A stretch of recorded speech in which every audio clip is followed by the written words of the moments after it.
नमस्कार, कलाम एकेडमी के YouTube channel पर आप सभी का बहुत बहुत स्वागत, अभिनंदन, आदाब, आभार, इस्तकबाल, खैर मकदम है साथियों। मैं हूं विवेक। आज की इस विशेष कड़ी में हम शिक्षा मनोविज्ञान के कुछ और बेहद महत्वपूर्ण संप्रत्तियों की, कॉन्सेप्ट्स की, टॉपिक्स की बात करेंगे जो आपकी रीट की तैयारी के लिए उपयोगी है। इससे पहले के लेक्चर्स हमारी प्लेलिस्ट में अपलोडेड है, आप चाहें तो उन्हें जाकर देख सकते हैं। पीडीएफ जो है वो हमारी सारी वेबसाइट पर अपलोड की गई हैं, तो www.kalamrs.in हमारी वेबसाइट के स्टूडेंट जोन पर जाकर आप वहां स्टडी मटेरियल जो है वो सारा एक्सेस कर सकते हैं।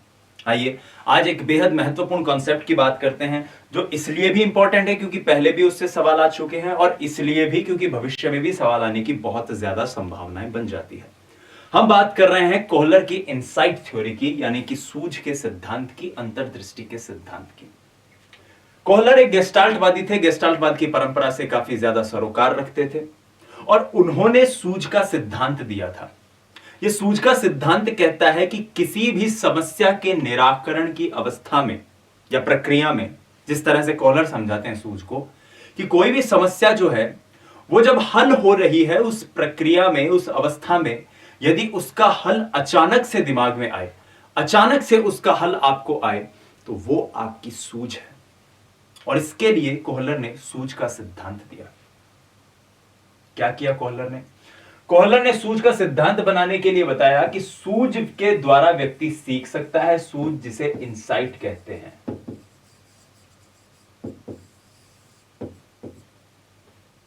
और ये कब होता है? जब व्यक्ति उस परिस्थिति के, जिस परिस्थिति में कोई समस्या है और जिस समस्या का निराकरण उसे करना है, उसके भिन्न भिन्न पहलुओं पर, यानी अलग अलग एस्पेक्ट जो हैं उसके, उन पहलुओं का प्रत्यक्षीकरण यानी परसेप्चुएशन जब वो करता है, तब वो सूझ के जरिए उसके हल पर पहुंच सकता है। यह सूझ अचानक आती है, और इसी सूझ को कुछ मनोवैज्ञानिक आहा अनुभव भी कहते हैं। आहा एक्सपीरियंस भी कहते हैं। कोहलर जर्मनी के रहने वाले थे, और कैनरी द्वीप पर उनको एक बार भेजा गया, मनोवैज्ञानिक थे। कैनरी द्वीप पर उन्होंने कुछ वनमानुषों पर प्रयोग किए। उन वनमानुषों में, जिन वनमानुषों पर उन्होंने प्रयोग किए, एक वनमानुष था जो काफी समझदार था। उसका नाम उन्होंने रखा सुल्तान। और इस सुल्तान पर जो एक्सपेरिमेंट किए गए, उन एक्सपेरिमेंट को उन्होंने 1925 में, उनकी एक किताब आई, द मेंटालिटी ऑफ एप्स, बहुत फेमस किताब है उनकी, द मेंटालिटी ऑफ एप्स। उस किताब के अंदर, वनमानुषों की मानसिकता, उस किताब के अंदर उन्होंने ये बात कही, ये सारी बातें उन्होंने बताई। अब क्या थे वो एक्सपेरिमेंट? दो एक्सपेरिमेंट उन्होंने करे। एक पिंजरे में सबसे पहले सुल्तान को बंद किया गया। उस पिंजरे में कुछ छड़ी थी, एक दो छड़ी रखी हुई थी, और उस पिंजरे के बाहर कुछ केले रखे हुए थे। तो सबसे पहले सुल्तान ने क्या किया, जैसे ही केले देखे उसको भूख लगी, उसने पिंजरे के बाहर ऐसे हाथ निकाला और पकड़ने की कोशिश की, केला नहीं पकड़ा गया। फिर अपना पैर वहां पे रखा, पैर से पकड़ने की कोशिश की, फिर नहीं पकड़ा गया। फिर जो एक छड़ी उठाई, उसने सोचा कि इस छड़ी के जरिए पकड़ने की कोशिश करता हूं, केला उस तक नहीं पहुंचा क्योंकि केला थोड़ा दूर रखा हुआ था। अब सुल्तान ने थोड़ा देर चुपचाप बैठा रहा, दिमाग लगाया, क्या पकड़ा इन्हें। सुल्तान ने क्या किया, दोनों छड़ियां उठाई, एक छड़ी को दूसरी छड़ी पे फिट किया, और वहां से फिर उन दोनों छड़ियों के साथ उसने कोशिश करी उस केले को सरका के अपनी तरफ लाने की, और केला उसके पास आ गया, और फिर सुल्तान ने केले को खा लिया। यह सूझ थी जो सुल्तान के अंदर आई। दूसरा एक्सपेरिमेंट जो उन्होंने किया, जिसको कहा जाता है बॉक्सेस एक्सपेरिमेंट, बक्सों वाला एक्सपेरिमेंट, ठीक इसी प्रकार से सुल्तान को फिर एक कमरे में बंद किया गया, अभी पिंजरे की जगह कमरे में बंद किया गया, और उस कमरे में छत पर केले टांग दिए गए थे, नीचे कुछ बक्से रखे हुए थे। सुल्तान ने क्या किया, पहले उछल कूद करके केलों को पकड़ने की कोशिश करी, नहीं पकड़े गए। फिर सुल्तान ने वो जो बक्से रखे हुए थे उनको सुल्तान बीच में लेकर आया, एक के ऊपर एक बक्से रखे, और फिर ऊपर चढ़ गया और केलों को उसने खा लिया।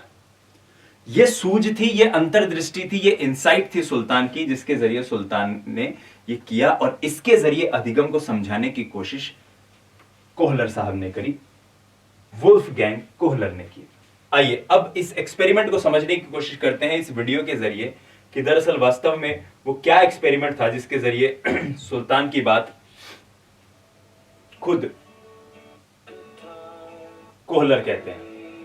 तो आप इस एक्सपेरिमेंट में देख सकते हैं कि कैसे छड़ियों को वो जोड़ रहा है, और छड़ियों के जरिए वो केले को निकालने की कोशिश कर रहा है। ये पहला एक्सपेरिमेंट था, छड़ियों वाला एक्सपेरिमेंट, जिसके जरिए उसने केलों को निकालने की कोशिश की और यहां उसने छड़ी के जरिए केले ले लिए। ये दूसरा एक्सपेरिमेंट है, बॉक्सेस वाला एक्सपेरिमेंट। आप देख सकते हैं एक के ऊपर एक बक्सों को रखने का प्रयास वो कर रहा है ताकि केलों तक पहुंच जाए। 2 बक्से उसने रखे और इसके साथ ही वो ऊपर गया और उसने केलों को तोड़ लिया। तो ये वो 2 एक्सपेरिमेंट थे, कोहलर के बहुत प्रसिद्ध एक्सपेरिमेंट, जिनकी चर्चा उन्होंने मेंटालिटी ऑफ एप्स नाम की अपनी किताब में की थी।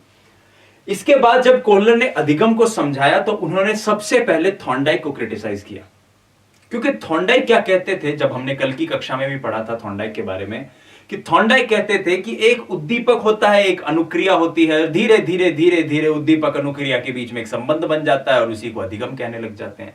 जबकि कोहलर साहब ने कहा कि संबंध नहीं होता, उद्दीपक और अनुक्रिया के बीच में कोई संबंध धीरे धीरे नहीं बनता। दरअसल उद्दीपक और अनुक्रिया के बीच में जो संबंध होता है, उस संबंध की समझ व्यक्ति को आती है, और जब वो समझ उस व्यक्ति को आ जाती है, वही सूझ है, वही सूझ का अधिगम है, वही अंतर्दृष्टि है, वही इंसाइट है। क्या विशेषता उन्होंने बताई? विशेषता बताते हुए उन्होंने कहा, माफ कीजिएगा, विशेषता बताते हुए उन्होंने कहा कि सबसे पहली जरूरत यह है कि जो भी आपके सामने चीजें रखी हुई हैं, चीजों का मतलब एक समस्या होगी, एक उसका हल होगा या निष्कर्ष होगा, और एक वो उपाय या वो मीन्स होंगे जिनके जरिए आप उस हल तक पहुंच सकते हो। तो सबसे पहली चीज है कि उन सब के बीच में जो परसेप्चुअल रिलेशनशिप है, प्रत्यक्षणात्मक समझ जो है, आपकी समस्या और उसके समाधान के बीच में, उसकी आपको समझ होनी चाहिए अगर आप सूझ के जरिए अधिगम करना चाहते हैं तो।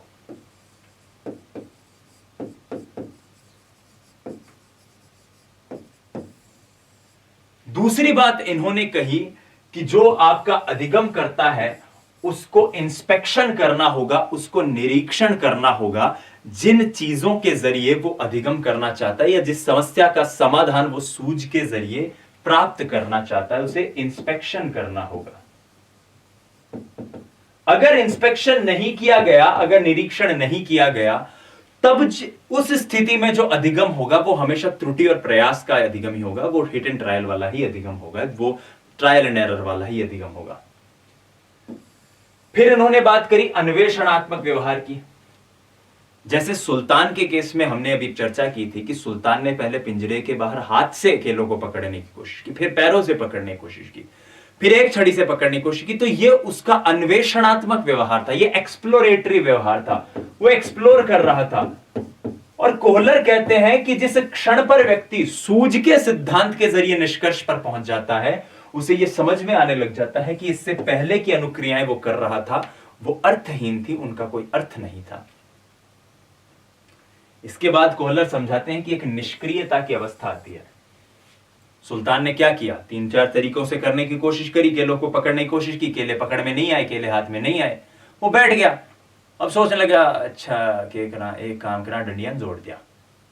तो ये जो बैठे बैठे सोचने की जो बात थी, यही निष्क्रियता है, यही स्टेट ऑफ इनएक्टिविटी है। और इस स्टेट ऑफ इनएक्टिविटी के जरिए ही व्यक्ति में अचानक जो है सूझ का आगमन होता है।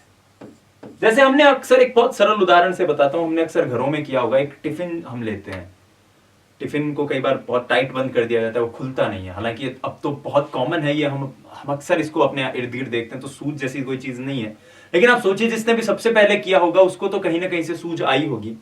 क्या होता है, टिफिन बहुत टाइट बंद कर दिया, फिर हम हाथ से खोलने की कोशिश करते हैं, कहीं अपना में से 1.5 होशियार हो जाएगा, ढकना कभी इसमें नाखून या फंसा रहे, फिर भी ना खोलवा की कोशिश करे, नहीं होता। फिर आप क्या करते हैं, उसको या दीवार पे दे मारते हैं या फिर जमीन पे दे मारते हैं और वो ढक्कन खुल जाता है। तो ये जो तरीका है, क्या उस टिफिन को खोलने का ये सबसे सहज सरल सही तरीका था? नहीं था। आपने क्या किया, आपने एक तरीका सोचा कि ये सीधे तरीके से नहीं खुला, तो चलो इस बहाने से खोलने की कोशिश करते हैं। तो यही सूझ का अचानक आगमन है। कोहलर ने एक बहुत महत्वपूर्ण तथ्य दिया था सूझ को समझाने के लिए। उन्होंने कहा था कि अगर सूझ को समझना है तो यह ध्यान रखिएगा कि सूझ के जरिए अगर अधिगम हुआ है तो उसका स्थानांतरण भी होगा। सूझ के जरिए अधिगम हुआ है तो उसका स्थानांतरण जरूर होगा, अगर वो नहीं हो रहा है तो अधिगम सूझ के जरिए नहीं हुआ। जैसे सुल्तान के केस में उन्होंने कहा कि सुल्तान को जिस कमरे में बंद किया और बक्से रखे गए थे ऊपर छत से केले तोड़ने के लिए, और सुल्तान ने जब ये कर दिखाया तब मैंने वहां पर बक्से हटाए, एक टेबल रखी और सीढ़ी रख दी।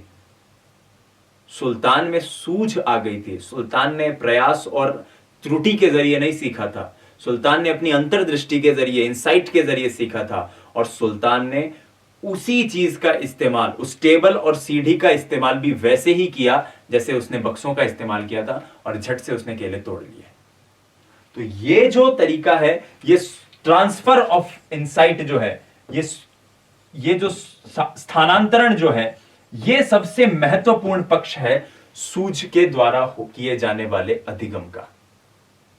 आइए अब एक सवाल करते हैं, बहुत सरल सा सवाल है, 2015 रीट लेवल 2 में आया हुआ है कि समस्या के अचानक समाधान की वकालत करने वाले सिद्धांत का नाम है। बहुत सरल सा सवाल, हमने अभी अभी इसे पढ़ा है, सूझ का सिद्धांत। ठीक है, आइए आगे बढ़ते हैं। आगे हम एक और बेहद महत्वपूर्ण, एक अमेरिकन एजुकेशनल साइकोलॉजिस्ट का एक सिद्धांत पढ़ेंगे जो परीक्षा के दृष्टिकोण से काफी ज्यादा महत्वपूर्ण है, और उन व्यक्ति का नाम है रॉबर्ट गेने। रॉबर्ट गेने, जिनका हिरार्की ऑफ लर्निंग, अधिगम सोपानिकी जो है वो बहुत ज्यादा महत्वपूर्ण है, बहुत ज्यादा प्रचलित है। दरअसल गेने बताते हैं कि अधिगम होता कैसे है। अधिगम के इस सोपान के जरिए वो अधिगम की हिरार्की को समझाने की कोशिश करते हैं। वो बताते हैं कि अधिगम हमेशा सरलता से कठिनता की ओर जाता है, सिंपल से कॉम्प्लेक्स की ओर जाता है। आप स्वयं देखिए ना कि जब हम बहुत छोटे थे, बहुत नवजात शिशु थे और स्कूल जाने वाली अवस्था में जब आए, तब हमने सबसे पहले एक स्लेट पर अक्षर बनाना सीखा, क, ख, ग, घ, ड। और आज हम धड़ाधड़ क्या क्या पढ़ रहे हैं, रॉबर्ट गेने की हिरार्की पढ़ रहे हैं। सोचिए, तो ये सरलता से कठिनता की ओर ही तो जाना है। सबसे पहले हमने अक्षर बनाना सीखा, सबसे पहले हमने 1 2 3 लिखना सीखा, और आज हम क्या क्या सीख रहे हैं, गेने की हिरार्की वगैरह वगैरह, कोहलर का सिद्धांत। तो यही तो चीज है कि लर्निंग को आप सिंपल से कॉम्प्लेक्स की ओर ले गए। इसकी उन्होंने 8 स्टेज बताई, 8 चरण इन्होंने बताए, और इन 8 चरण को इन्होंने इस प्रकार से परिभाषित किया, वर्गीकृत किया।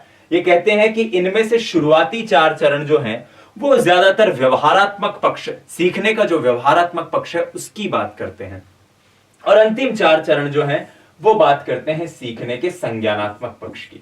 पहले 4 व्यवहारात्मक पक्ष की, अंतिम 4 आपके माफ कीजिएगा, संज्ञानात्मक पक्ष की। क्या है, एक एक करके समझने की कोशिश करते हैं। पहला जो चरण है, पहला जो सोपान है, उसे कहते हैं सांकेतिक अधिगम।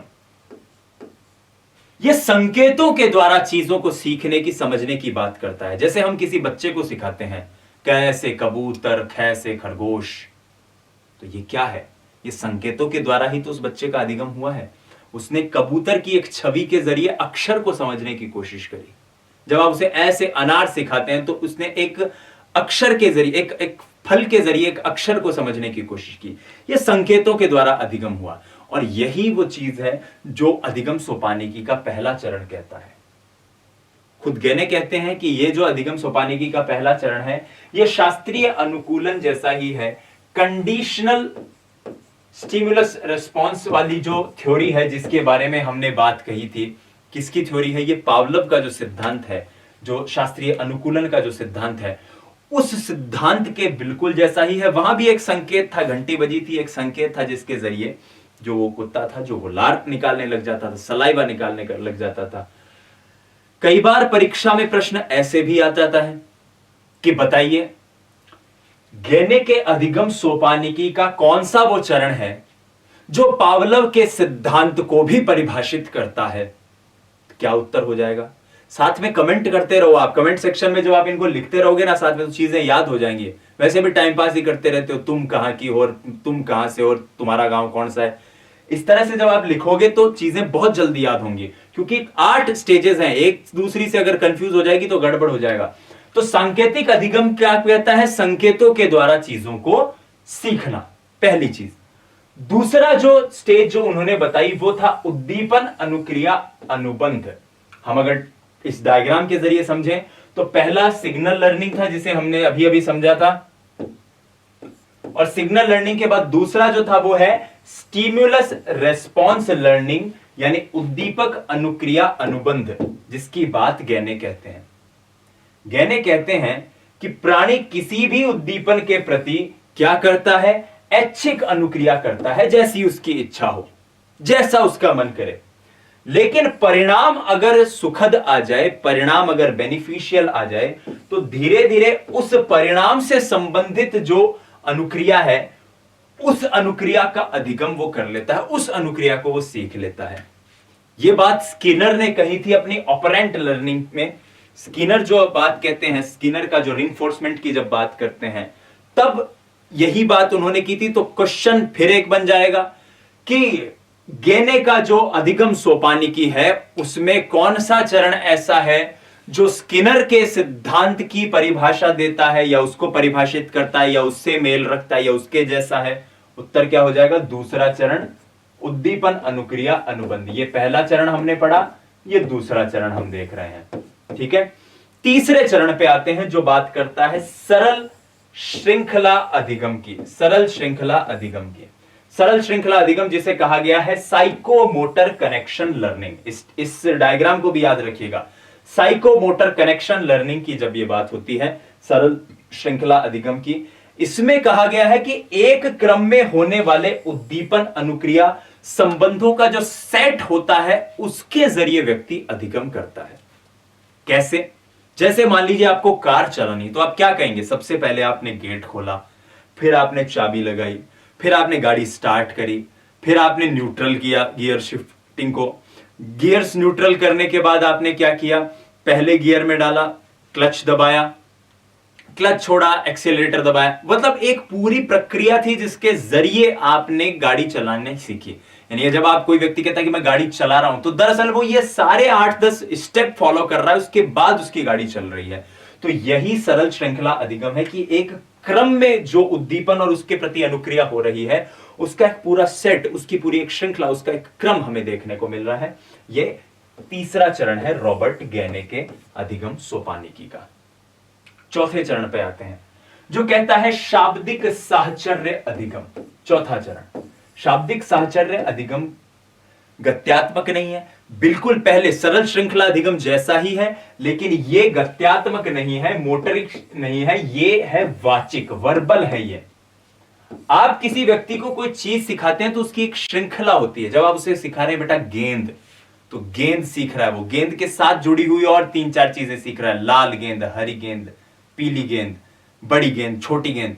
ऐसे धीरे धीरे धीरे धीरे उसका अधिगम हो रहा है।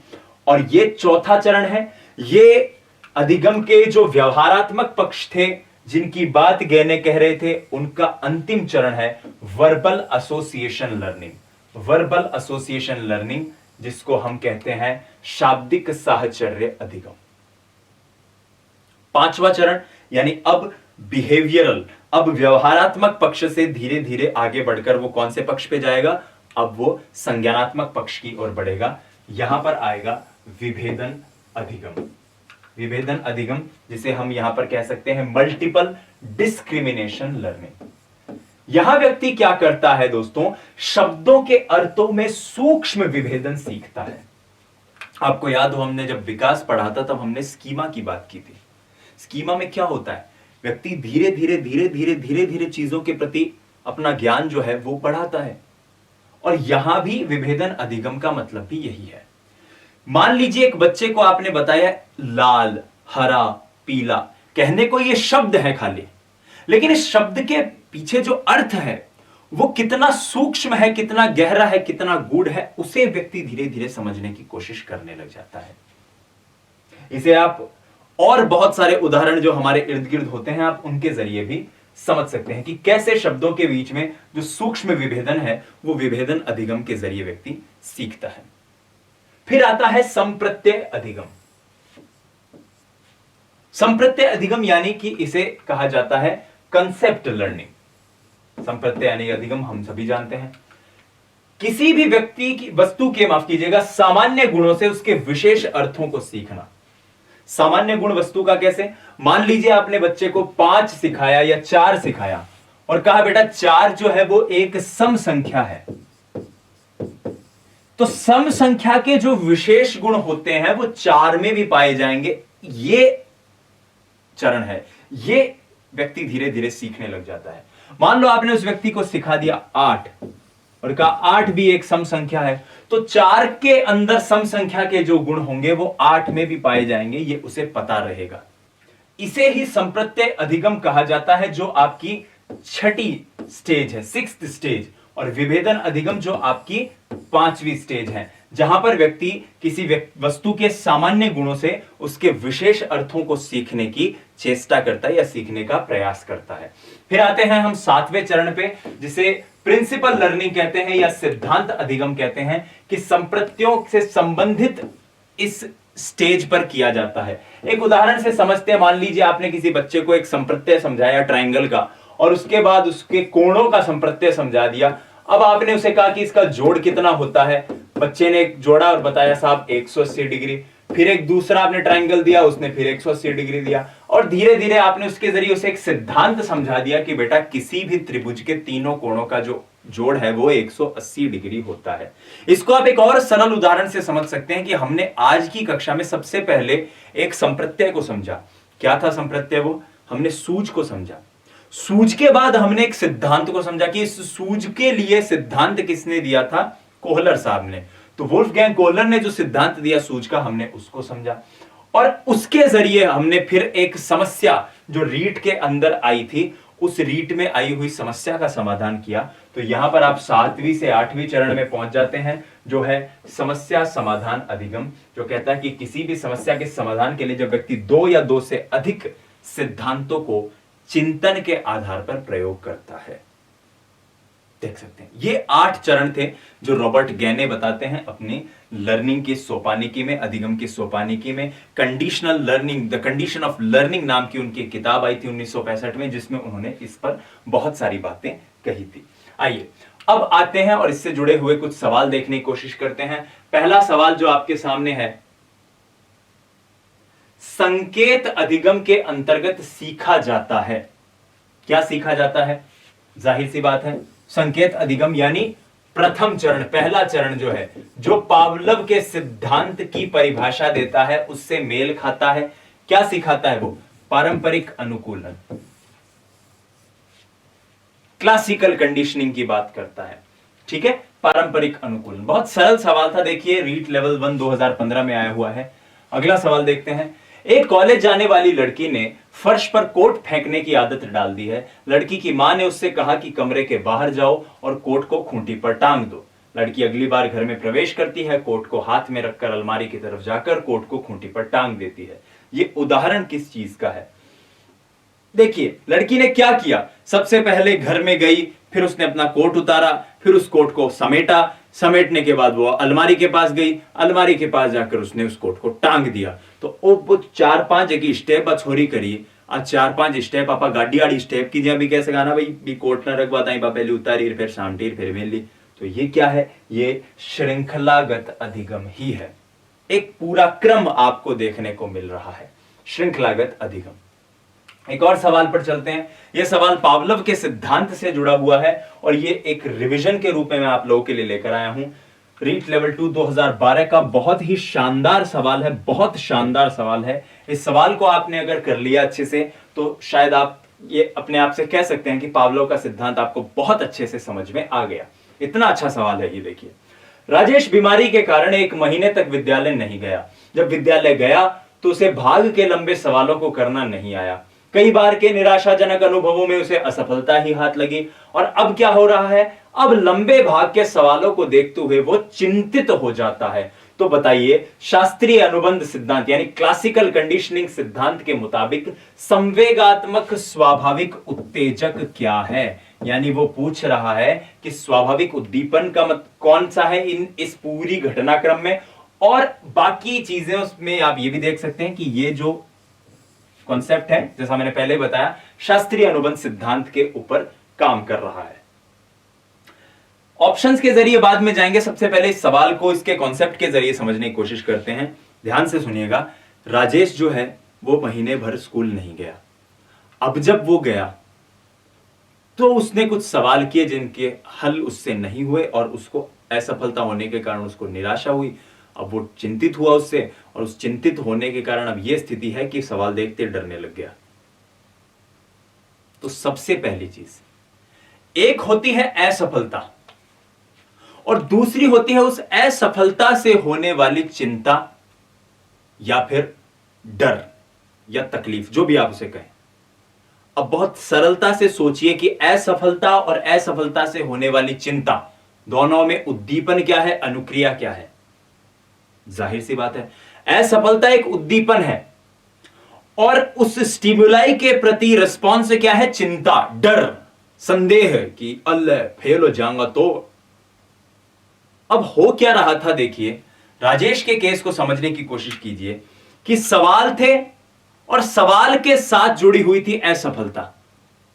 जब वो सवाल करता था और सवाल नहीं होते, भाई एक असफलता और असफलता के साथ होने वाली चिंता, जब उससे सवाल नहीं हुए तो सवाल नहीं होने से भी असफलता हुई और उस असफलता से भी क्या हुई? एक चिंता।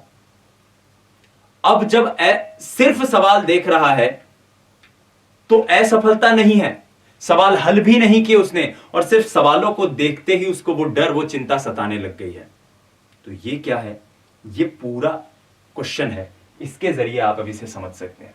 देखिए इसमें पहला ऑप्शन कह रहा है असफलता को लेकर चिंता, दूसरा खुद असफलता, तीसरा लंबे भाग के सवाल और चौथा है सवालों को लेकर की जाने वाली चिंता।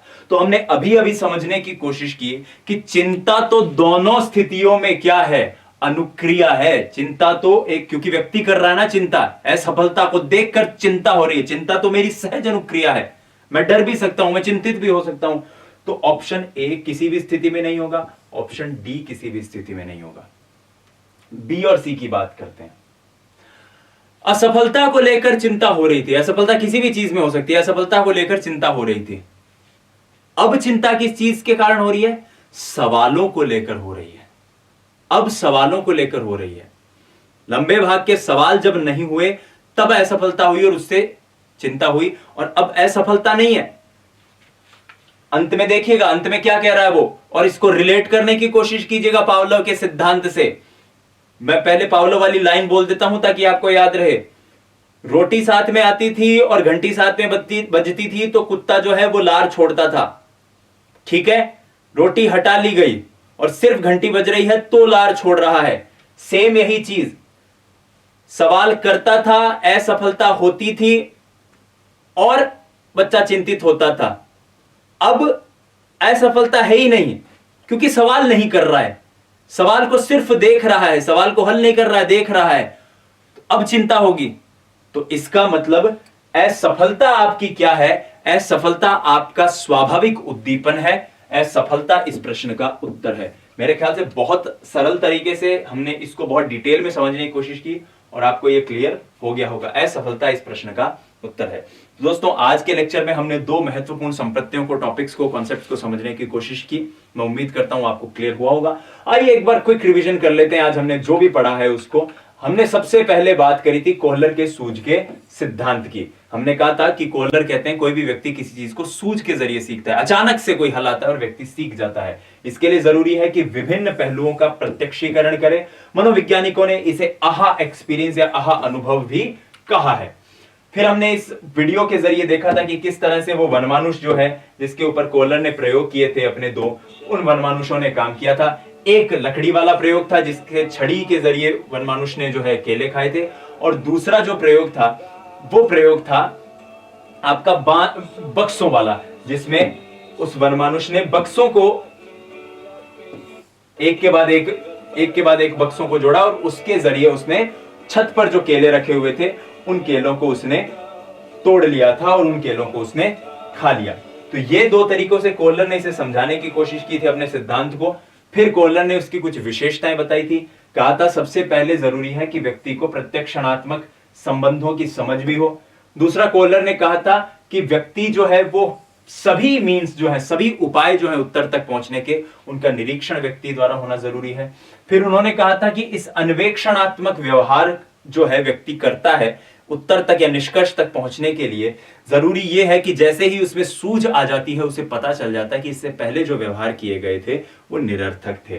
फिर एक निष्क्रियता की अवस्था आती है जहां अचानक से सूझ का आगमन होता है, और सूझ के लिए सबसे जरूरी है कि सूझ स्थानांतरित हो सकती है। कोहलर ने अपनी किताब में इवन यहां तक लिखा है, अगर आपको कभी पढ़ने का मौका मिले तो उसे पढ़ना, बहुत शानदार किताब है। कोहलर ने यह भी कहा है कि अंत में एक ऐसी स्थिति भी आई थी कि मैंने कुछ भी वहां पे नहीं रखा, ना टेबल ना कुछ और, ना टेबल ना बक्सा, कुछ भी नहीं रखा। अब सुल्तान ने क्या किया, गेट के मारने लगा, भड़ भड़ भड़ भड़ भड़। जैसे ही मैंने गेट खोला उसने मेरा हाथ पकड़ा और मुझे वहां ले जाकर खड़ा कर दिया कि ले तोड़ दे मनवे। तो यह सूझ है जो उसके अंदर आई। हालांकि इसका कई लोगों ने बहिष्कार भी किया, कई लोगों ने इसको क्रिटिसाइज भी किया, और सही भी है। एक छोटे बच्चे को जब आप कोई चीज सिखाते हैं कि बेटे ये पापा है, ये दादा है, ये नाना है, ये चाचा है, तो वो सूझ के जरिए नहीं सीखता, उसको आप बार बार दोहराते हैं और उस क्रम में वो चीजें सीख लेता है। तो यही चीज थी। लेकिन फिर भी कोहलर ने जो ये बात कही है इसको बहुत ज्यादा वेटेज मिला है, बहुत शानदार ये कोहलर का सिद्धांत है। सुल्तान साहब को नमन। आइए आगे बढ़ते हैं। एक सवाल था जिसमें कहा था अचानक समाधान करने वाले सिद्धांत का क्या नाम है, सूझ का सिद्धांत। फिर हमने गैने का एक्सपेरिमेंट देखा था, गैने के अधिगम सोपानिकी को समझने की कोशिश की थी। 8 चरण गैने ने बताया है, सांकेतिक अधिगम से शुरू होते हैं और अंत में समस्या समाधान तक चलते हैं। 4 इसमें व्यवहारात्मक पक्ष की बात करते हैं अधिगम के, और अंतिम 4 इसमें बात करते हैं अधिगम के संज्ञानात्मक पक्ष की। ये बात करता है सरलता से कठिनता की ओर जाने की। और 8वें चरण को समझते हैं सांकेतिक अधिगम जो है वो शास्त्रीय अनुकूलन जैसा ही है, मैंने बताया था पावलोव के सिद्धांत को भी ये प्रचारित करता है, परिभाषित करता है। दूसरा उद्दीपन अनुक्रिया अनुबंध, ये स्किनर के जो कॉन्सेप्ट है उसको परिभाषित करता है। तीसरा सरल श्रृंखला, जिसमें हमने देखा था कि एक एक करके कुछ चीजों का क्रम बनता है और उस क्रम के जरिए एक अधिगम होता है। शाब्दिक साहचर्या में गत्यात्मक श्रृंखला नहीं होती, वाचिक श्रृंखला होती है और बच्चा उनके जरिए शब्दों के गूढ़ अर्थ को समझने की कोशिश करता है। उसके बाद इस अर्थ को समझने के बाद शब्दों के अंदर विभेद, डिस्क्रिमिनेट करने की कोशिश करता है और वो सूक्ष्म विभेदन इसके जरिए सीखता है। फिर हमने संप्रत्यय अधिगम के जरिए समझा था कि सामान्य गुणों से विशेष अर्थों को व्यक्ति सीखता है। सिद्धांत अधिगम में हमने देखा था कि किस तरह से सिद्धांत बनते हैं, और समस्या समाधान अधिगम में हमने देखा था कैसे समस्या का समाधान होता है। तो कैसे, आपने सबसे पहले एक सूझ का सिद्धांत समझा। आप एकदम आज सूझ शब्द से ही हम देखिए इसको वापस परिभाषित करते हैं। पहले आपको बताया होगा कि जैसे आपने फिल्मों में या कार्टून पिक्चरों में देखा होगा कि कई बार कोई कार्टून कैरेक्टर होता है, आइडिया ऐसे बोलता है, तो आइडिया चुटकी बजाने से थोड़ी आता आइडिया, लेकिन एक संकेत था जिसके जरिए आपने उसे सीखा। उस आइडिया के लिए किस प्रकार से अनुक्रिया होती है, किस तरह से एक उद्दीपन है, अनुक्रिया, हमने कोहलर वाले उदाहरण से आज समझा। उस जगह तक पहुंचने के लिए आप देख सकते हैं, मैं पूरी हिरार्की समझा रहा हूं आज कोहलर के उदाहरण से, देखिए। फिर उस जगह तक पहुंचने के लिए क्या किया सुल्तान ने, आप देख सकते हैं वो टेबल को लाया, वो बक्सों को लाया, फिर उनके ऊपर चढ़ा, फिर उसने केले तोड़े, फिर केले खा लिए। तो ये एक पूरी श्रृंखला बनी। शाब्दिक साहचर्या में जब हम अपनी बात करें, अब हमने जब सूझ को समझने की कोशिश की तो हमने पहले सूझ शब्द को समझने की कोशिश की कि सूझ होता क्या है। फिर हमने सूझ शब्द के अंदर क्या क्या अर्थ हो सकते हैं सूझ के, उनको समझने की कोशिश की। फिर हमने एक कॉन्सेप्ट बनाया कि सूझ का शिक्षा मनोविज्ञान, जब हम रीट में पढ़ रहे हैं, सूझ तो हमने कई बार बोलते हैं अरे यार इसको तो कुछ सूझता ही नहीं है, अब बोला ना यार रात होगी सूझे को नहीं अपन तो क्यों, तो ये भी एक सूझ शब्द का इस्तेमाल है। लेकिन यहां हमने संप्रत्यय बनाया कि सूझ का मनोविज्ञान की दृष्टिकोण से क्या अर्थ हो सकता है, एक संप्रत्यय बनाया। अब हमने एक सिद्धांत कोहलर का समझा सूझ को लेकर, तो ये 7वां चरण था। और 8वें चरण में हमने सूझ के सिद्धांत को लेकर कई ऐसी समस्याएं, कई ऐसे सवाल जो रीट में आए थे उनको हल करने की कोशिश की और हमसे हल हो गए। तो ये पूरा वो तरीका है जिसके जरिए हमने इन चीजों को समझने की कोशिश की। यहां पर फिर हमने कुछ सवाल किए थे संकेत अधिगम का, उसके बाद हमने कॉलेज जाने वाली लड़की का एक सवाल किया था, और अंत में हमने पावलोव के सिद्धांत से जुड़ा हुआ एक सवाल किया था जिसमें बीमारी के बाद बच्चा जो है वो प्रश्नों को देखकर डरने लग जाता है। तो प्रश्न जो क्या है वो तो कंडीशनड आपका स्टिमुलस है, वो अस्वाभाविक उद्दीपन है, लेकिन आपकी जो असफलता है वो आपका स्वाभाविक उद्दीपन है इस प्रश्न में। यहां पर आज का लेक्चर समाप्त होता है साथियों। कैसा लगा आप कमेंट करके जरूर बताइएगा। प्लेलिस्ट में बाकी सारी वीडियोस अपलोडेड हैं। मैं फिर बताता हूं www.kalamrs.in जो हमारी वेबसाइट है, उसके स्टूडेंट जोन पर आपको सारी पीडीएफ्स मिल जाएंगी। तो जिन विद्यार्थियों कुछ विद्यार्थियों का कमेंट आते हैं कि सर टेलीग्राम हमारे पास नहीं है, टेलीग्राम के चैनल का लिंक नहीं मिलता वगैरह वगैरह, या ड्राइव पे नहीं खुल रही, बहुत सारी रीजन, तो सारी पीडीएफ वेबसाइट पर अपलोड कर दी गई है, आप वहां से उनको डाउनलोड कर सकते हैं। मैं लेता हूं विदा, फिर मिलूंगा आपसे अगले लेक्चर में, तब तक के लिए शुक्रिया, जय हिंद, नमस्कार, वंदे मातरम।